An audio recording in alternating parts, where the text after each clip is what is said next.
سلام دوستان، امیدوارم خوب باشید. من میخواستم یه تاس کباب درست کنم، گفتم که ویدیوشو بذارم که ببینید. پیاز قرمز و پیاز سفید رو با هم میذارم ته آبنمه.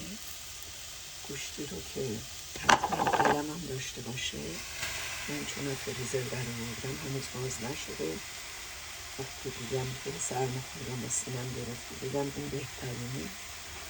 ادویه ها رو همه رو با هم قاطی کردم، فلفل و زردچوبه و نمک و دارچین و کمی میخک، به خاطر که گرمه، معده رو گرم میکنه، با پودر سیر اینا رو میریزیم. بعد آلو و هویج و سیب زمینی رو خرد میکنیم، آماده میکنیم.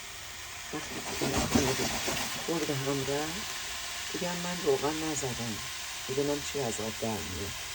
معمولا گوشت گوسفند خودش این مقدار روغن داره، یکم که شل بشه روغن اون میره به قاطی اینا. البته با این که خیلی اینجا گوشتاشون چربی نداره، ولی بازم اینا وقتی که شل بشه، چرا اینا میره داخلش و این خودش باعث میشه که یه مقدار چرب بشه. بیشتر از این نمیخوام چرب بشه.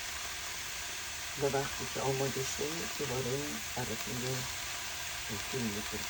قربانی شما، میشه